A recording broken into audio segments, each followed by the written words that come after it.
आज से चंद दिन पहले मेरी क्लिनिक में एक बच्ची आई अपने माँ-बाप के साथ। ऑलमोस्ट 10 से 12 बरस की होगी और वो आके मेरे पास बैठ गई। उसके माँ-बाप, उसके वालिद सामने थे, उनकी वालिदा पीछे खड़ी हुई थीं।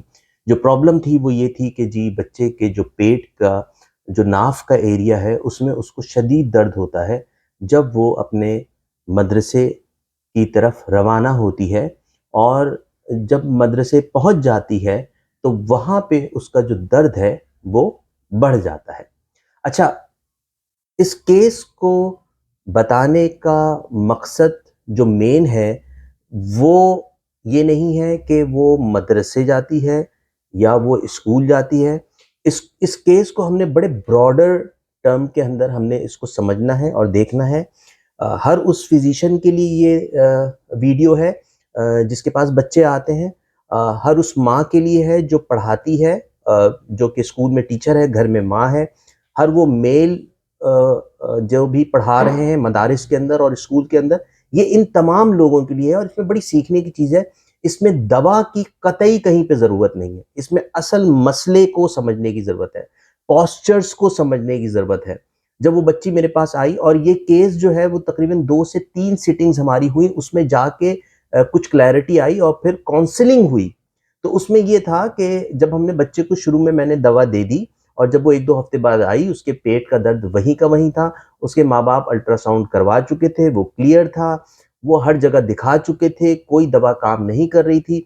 फिर मैंने बच्ची को अपने पास बिठा लिया, उनके वालिद को अलग बिठा दिया और जब मैंने उससे पूछना शुरू किया, उसके हाथों की मूवमेंट, उसकी एंग्ज़ायटी, पूरी बॉडी शो कर रही थी कि वो बच्ची डिप्रेशन में है, एंग्ज़ायटी में है, फ़ियर में है।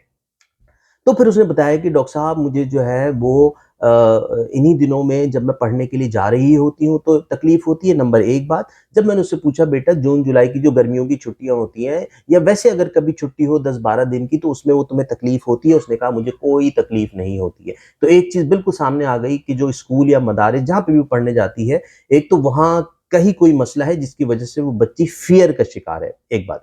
दूसरी बात ये है कि जब मैंने उनसे ये पूछा कि आपको जो है क्या कोई रात को सोते में कोई तकलीफ होती है या दिन में कोई आपको तकलीफ होती है घर के अंदर, तो उसको उसमें कोई तकलीफ नहीं थी। अच्छा, जब मज़ीद हमने इन्वेस्टिगेशन की तो पता ये चला कि एक दिन वो बैठी हुई थी और कोई सबक उसने शायद याद नहीं किया था, तो उस पढ़ाने वाले उस्ताद थे, उन्होंने उस बच्ची ने मुझे इस तरीके से मुक्का करके दिखाया कि उन्होंने मेरी पीठ पे मारा था।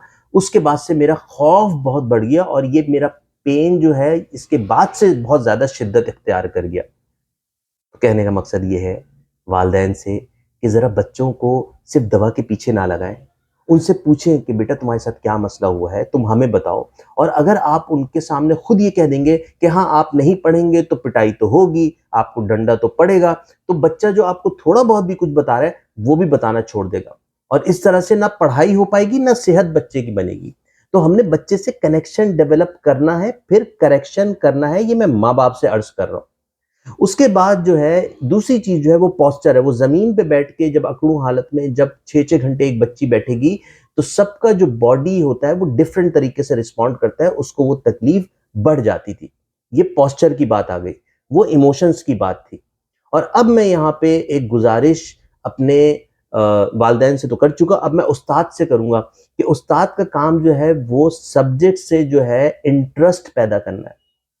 बच्चे को जो है वो इंटरेस्ट जब होगा तो वो सबक पढ़ेगा। हम यूजुअली सिर्फ़ सब्जेक्ट पढ़ा रहे होते हैं, हम इंटरेस्ट पैदा नहीं कर रहे होते हैं। जो टीचर है उसका जो सबसे इम्पोर्टेंट काम है वो है उसकी हिम्मत बढ़ाना, इंटरेस्ट पैदा करना और उम्मीद दिलाना। ये जो उम्मीद है बच्चे के अंदर, ये सबसे इम्पोर्टेंट चीज़ है जो आपका काम है। और बच्चा खुशी-खुशी मदरसे या स्कूल दोनों जगह पे जब जाए तो वो अपने टीचर्स की वजह से जाता है। तो हमने ये इस केस से ये सीखा। मैंने फिर आखिर में बैठ के उनके वालिदैन से बात की, उनको कहा कि मैं एक होम्योपैथिक फिजिशियन हूँ, लेकिन मैं आपको हेल्प आउट कर सकता हूँ अगर आप चाहते हैं मुझसे कि मैं आपको किसी अच्छे मदरसे में जहाँ पे दीनी और दुनियावी दोनों तालीम अच्छी हो, जहाँ पे माहौल अच्छा हो, वो मैं आपको रिकमेंड कर सकता हूँ। अगर आप चाहते हैं मेरी हेल्प आउट लेना कि मैं आपको कोई अच्छा सा स्कूल बताऊँ, तो मैं भी उसमें मैं आपका किरदार अदा कर सकता हूँ कि मैं आपको कोई अच्छा स्कूल बता सकूँ। हमें एज़ अ फिजिशियन सिर्फ़ दवा के चक्कर में नहीं पड़ना है, हमें ओवरऑल हॉलिस्टिकली हमने जो है वो हेल्प आउट करना है पेशेंट को। अच्छा मशवरा देके, अच्छी बात करके, और उनको समझा के। ये बहुत ज़रूरी चीज़ें हैं, वरना हम सिर्फ़ दवाइयों के चक्कर में पड़े रहते हैं और जो मरीज़ है, उसकी बीमारी वहीं की वहीं रहती है। बहुत शुक्रिया।